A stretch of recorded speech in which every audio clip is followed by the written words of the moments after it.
Hello, everyone, and welcome to our latest episode of Better Humans at Work. I'm thrilled to be joined today by Mel Smith. Thank you so much for joining us today, Mel. Oh, it is my pleasure, Dr. V. Good to see you. Always good to see you. And so, Mel has an extensive background at Genworth as Director of Diversity and Inclusion. His role centers around transforming corporate culture through strategic leadership and thought leadership. The core of his mission involves designing and leading enterprise level diversity and inclusion initiatives, which have significantly advanced his company's objectives and reinforced their brand standing in the industry.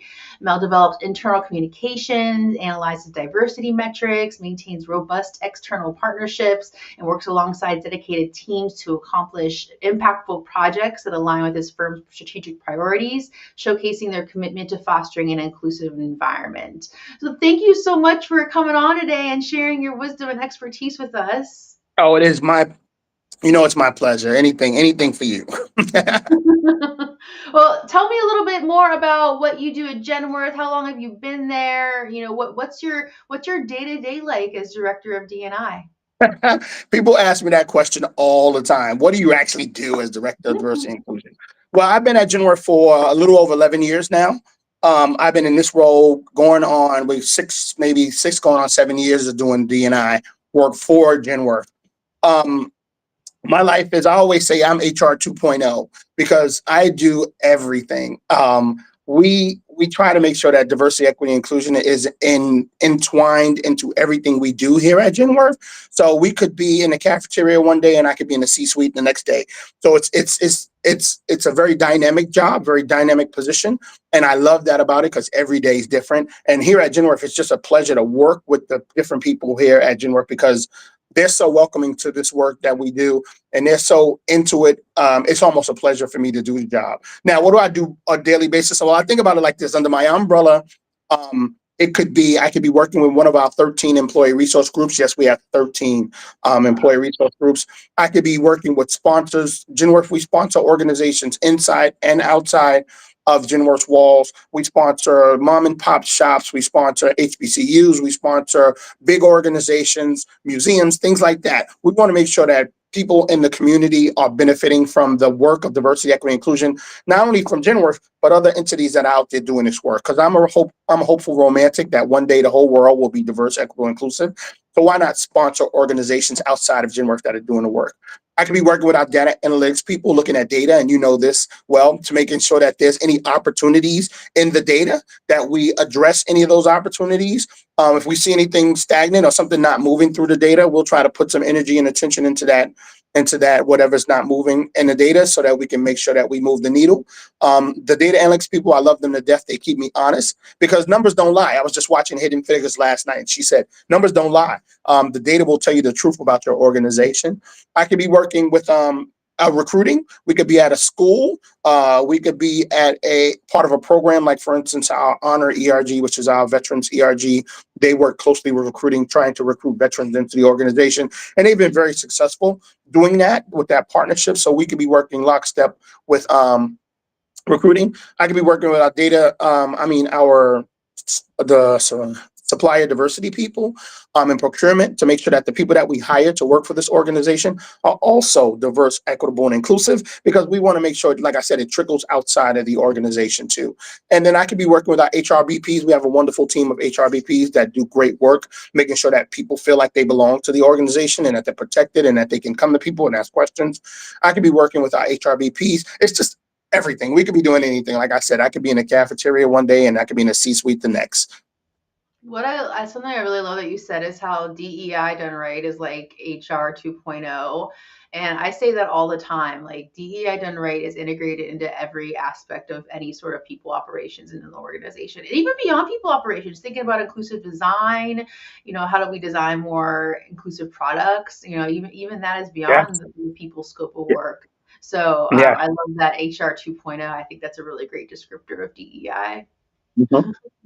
So I've learned a lot from you about employee resource groups and business resource groups and the difference between the two. You mentioned Genworth has 13 employee resource groups, which is really impressive. Yeah. Can you talk more about this journey of employee resource groups into business resource groups? What's the difference? Are all should all ERGs be BRGs? Like what's your hot take, Mel? And I get into a lot of, I don't say arguments or discussions with my peers around this topic, around ERGs. So I'm going to give you the Mel Smith's journey of an ERG. So I see it in three ways. I see, one, you have affinity groups, right? Those affinity groups are loosely fitting groups. They don't really work with the organization. Most organizations have decided to let you use a room or use their resources to gather people together, and it's not really a part of the organization. So that's the if you think of a maturity model, the first thing is affinity groups. You have those groups out there sitting. So you might have a knitting group, or you might have a mountain biking club, or you might have a book club that meets monthly, and I see those as affinity groups. Now, what I see in the middle is employee resource groups. These are truly employee resources. They're giving resources to the organization. Now the company is more committed to this, right? Because it's an employee resource group. So the company may provide a budget. The company may provide resources. The company is going to support ERGs. The company is going to promote and socialize ERGs. And the ERGs are going to be almost an integral part of what's happening at the organization, right? So that's my vision of what an ERG is. So you have a loosely fitting affinity group. Then you promote it up to a part of the organization. You are an ERG. You are a true employee resource. You're part of the organization. And that's the second step on a maturity model. Now, the third step, the Mel Smith's third step on the maturity model is a BRG, right? BRGs are business resource groups. And when you say business, that means you're connected to the organization. And I say that to people a lot of times. They say, I'm like, you really don't have a BRG if it's not connected to the business, right? You have to be directly contributing to the organization directly. Like, for instance, our honor ERG is directly working with recruiting as an integral part to bring in veterans. That's a BRG. When the business is relying on this group of employees to help the business move along. Now, ERGs do that also, but not in a BRG type partnership. BRGs are more, like I said, entwined in the business. So that's how I see it. Affinity groups are first. That's a nice little group. ERGs are, you're starting to mature a little bit, you're starting to become part of the organization. And then BRGs for me is just true business partner. And I always say, one day, I hope that all ERGs become BRGs, because I want the business to take these ERGs and say, okay, this is not part of DNI, this is part of the business. So that's how I see it. That's the Mel Smith's continuum of affinity to BRG. I love thinking about it like a maturity model. That makes a lot of sense. So, what are those activities that BRGs do that distinguish them from ERGs? So you may, for instance, you may have a part of your business working on, like you said, a product development, right? And they come directly to this BRG, and this BRG is a partner with that part of the business that's working on that product development. And then they become part of the rollout, they become part of the socialization, they become part of almost like a focus group for the organization. They are not looked at as just a nice DNI, nice to have. They're looked at as a true business partner, as you would have actuaries and accountants, and you would have legal. You'd have this BRG group also as part of that project group to create this new product at your organization. So once again, like I said, an integral part of the organization, seen as a partner in the development of the organization. So that's what I think of when I think of a BRG. What type of resources do BRGs need to really be that integral part of the organization? Like, I'm thinking like the chairs of the BRGs or like the liaisons from outside of the business. Like, how do they actually make those connective points? Well, before you can do any of this work, you have to have buy-in from the top. It has to trickle down through the organization. So you have to have that C-suite buy-in. And you also have to have the C-suite socializing and communicating to the organization that this is a partnership between this group and the organization. Because without that, it's not gonna, no one's going to understand how important that partnership is, because if the top is not saying this is a true partnership, then other people are not going to look at it as a true partnership. So the first resource is a human resource. It's the people at the top need to say, hey, this is a true partnership. The second resource, and these are not really hardcore resources, but autonomy. The BRG needs to be able to move as a group, as a small business within the organization, right? Mm, Even though it's a partnership, they have to have the right to make decisions, and decisions that are going to affect the organization. And that's scary. That's the scary part, because the organization has to say, okay, we trust this BRG and we're going to let them make business decisions. So they have to have autonomy to do that also. And the third thing they need is money, resources, capital. They need to be able to buy, spend, budget, allocate resources to different parts of the area, the organization, to make things happen. So those are my three big resources. I know they're not kind of hardcore resources, but they're kind of soft resources. But without those three, I don't think any BRG would be successful. that makes a lot of sense. How many of the ERGs at Genworth are BRGs? Well, we don't have BRGs. We have just 13 ERGs, but we have two ERGs that work, and I say this in a BRG capacity because we Okay. have they're really truly partners with the organization, and we're seeing that that partnership is stronger by the minute. But we don't call them BRGs; we call them ERGs. Okay. So with those two that are working like BRGs, what are some of the activities that they do that really elevates them into that BRG space? Well, like I said, with recruiting, when we had our veterans ERG work directly with recruiting to help recruit veterans for the organization, they were almost like a focus group for recruiting to help recruiting bring in veterans, understand what veterans need. So they're working, like I said, remember that's that true partnership between the ERG or BRG and the company. There was a true partnership with our recruiting department to call on our veteran ERG to say, hey, what should we be doing in this area and space? So that's the type of partnership I talk about. I think about when I think of BRGs. The second one, we were starting a whole new initiative at our organization, and we reached out to another one of our ERGs, and we said, before we do this initiative, we need your input, your buy-in. So that's what I said. The business is saying, hey, we need you. We need to partner with you. So that's where we can truly start to see you as a BRG. So when you launch in a new initiative and the business comes to the ERG and says, hey, we want you to be part of this. We want you to help us launch this. We want to make sure that we do this correctly because this is your cause or your community or your culture. And we need to hear that before we start this new endeavor. That's where I see the true BRG partnership happening. And that's when I start to see ERGs evolve into BRGs.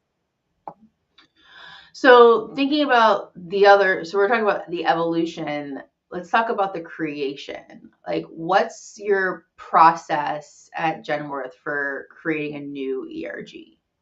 Well, we've created our ERGs early on, right? We Mhm. haven't recently created any new ones, but the process early on was if you had an interest in a particular, I always say community cause or culture, then you would come to the office of DNI and say, hey, we'd like to have an ERG.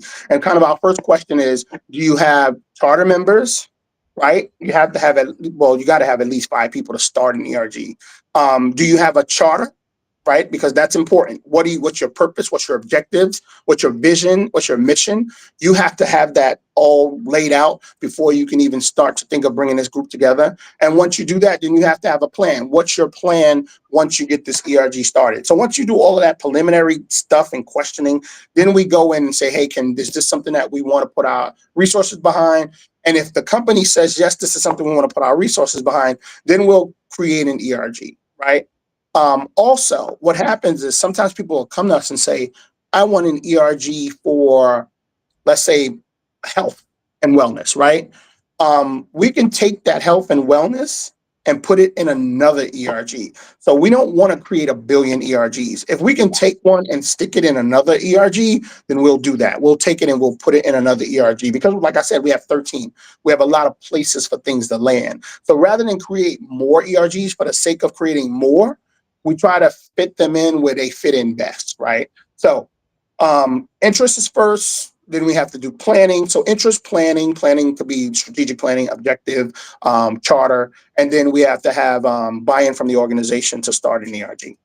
And that was way back then, because right now we, like I said, we haven't created any more ERGs because we have a lot and people see themselves fitting into the ones that we have.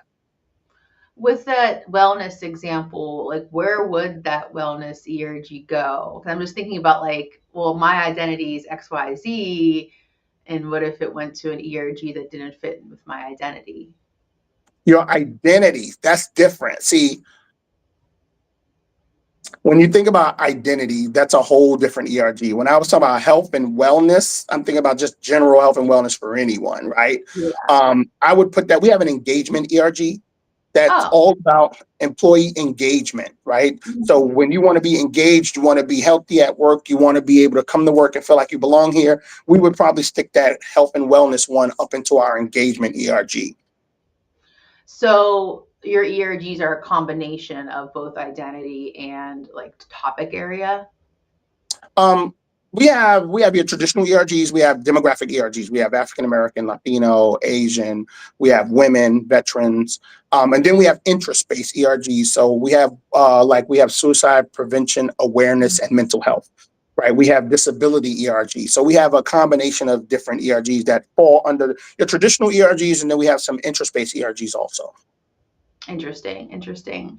And how do the ERGs like interact with the business? Is it all through like the chairs? Like how is like the communication flow? Because I think about being a member of the ERG and I'd be more on the passive side of just receiving information, but like who's the like movers and the shakers when it comes to like interacting with the business? And it maybe not just the business, but the DEI department. Like how do the ERGs interact with your department and like what's this hierarchy look like? We see it's not, we're a family. We are a family, and like I said, Genworth is an amazing place to work because people are so reachable and touchable, right? So it could be, it could be an executive reaching down to the ERG, and most likely they would talk to the chair. We have two chairs. We have a chair and a co-chair, most likely, but that doesn't always have to happen. Executive could reach out to a secretary, treasurer, or even a member to get information, right? And the member might channel that information up to the chairs or the officers. Dealing with me, like I said, we're a huge family. I see them as family. They walk in my office, they knock on the door, they ping me, they text me, they teams me whenever they need me. And it doesn't have to be the chair. Like I'm on a call with you right now, and then one of the treasurers just pinged me and said, hey, I need to ask you a question. And it's just that simple here. And I think that's what makes us so successful, is that we don't have a lot of barriers in the way. Like a lot of organizations get real formalized when they talk, oh, you can't talk to me, you have to talk to the chair, or the chair has to schedule it through the secretary. I think those type of hurdles halts progress. Being that our ERGs have like the ability to just knock on a door and come in, it's all good. Sometimes I'll see an ERG leader sitting down with a leader in the organization at the lunch table, and they'll be talking.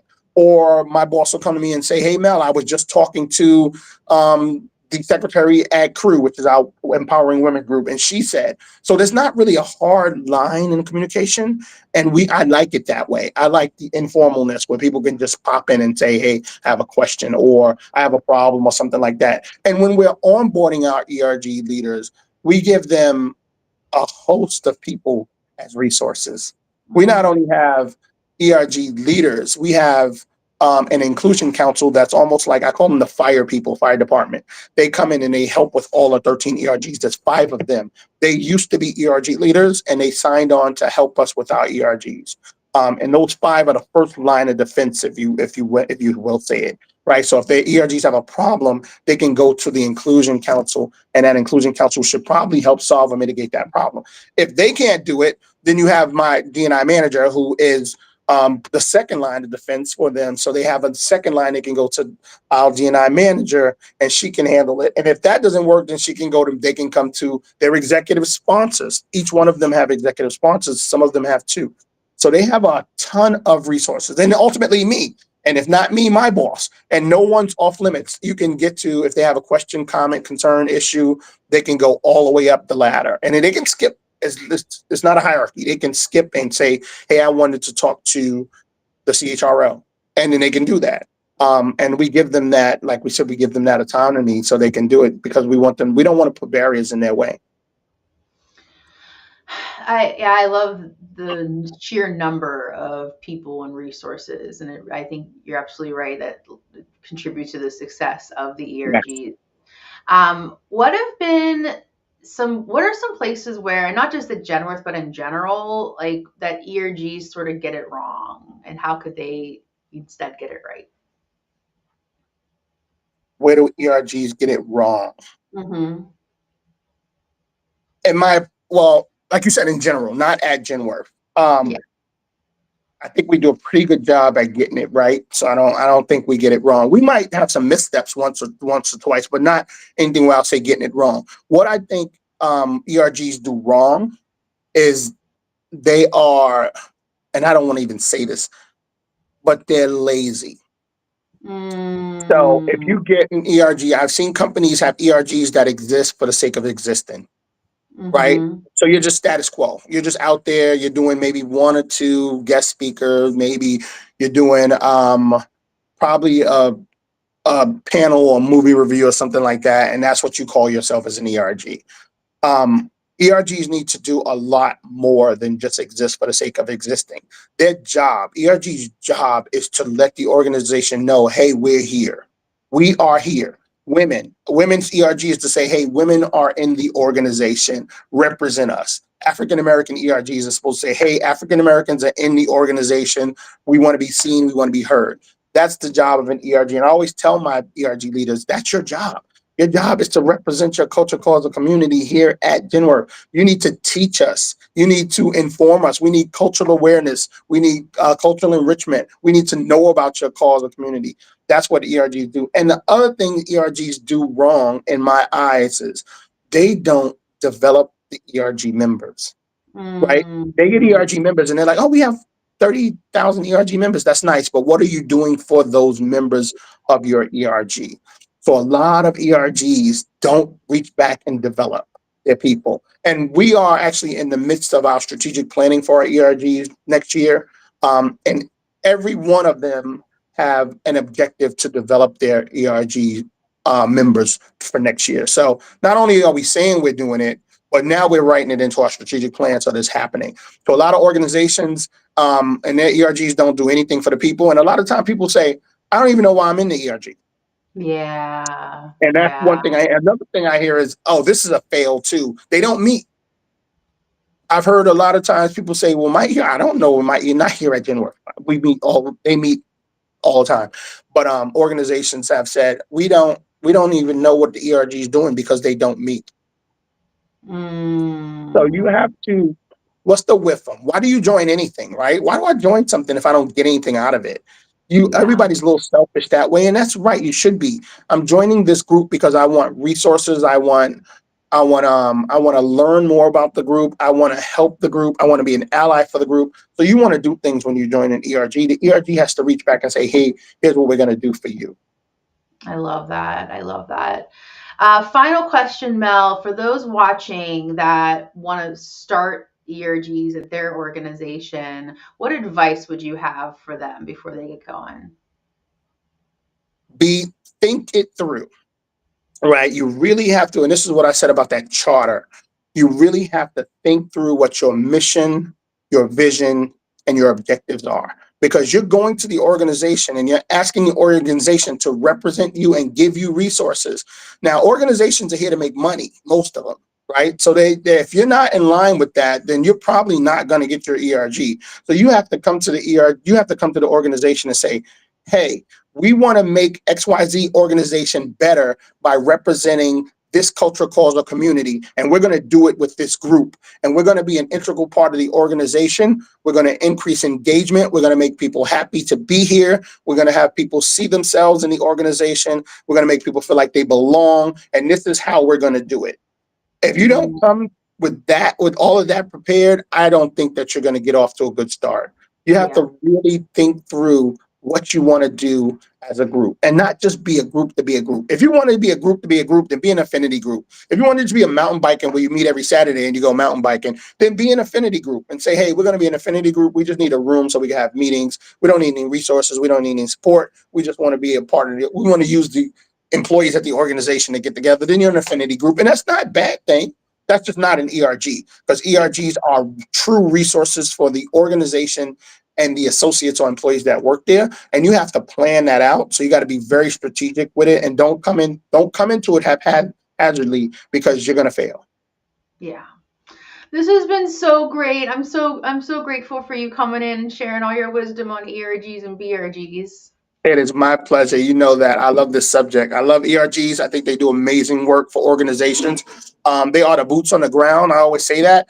People see themselves in the ERGs, and people are engaged, and engagement leads to retention. So retention is great for any organization. So I'm happy to talk about this. And Mel, you have a great blog out there too, the DNA of DEI. Yeah. How do people find that? Oh, it's easy. Just go out to the DNA of DEI dot blog, and it can take you right to the blog page. And I try to post something every Friday, but it's difficult coming up with topics every Friday. So some Fridays I miss, but the ones I hit, I think I do a really good job. My last post got over 5,000 views. Oh wow. What was the Yeah. topic? Yes, the topic was how to talk about DNI and not talk about DNI. Ah, I have to read that one. I'm usually reading when Yeah. I'm in that one. So, well, well, thank you so much for coming in today, sharing your wisdom, and thank you for everything you do to help us be better humans at work. Oh, it's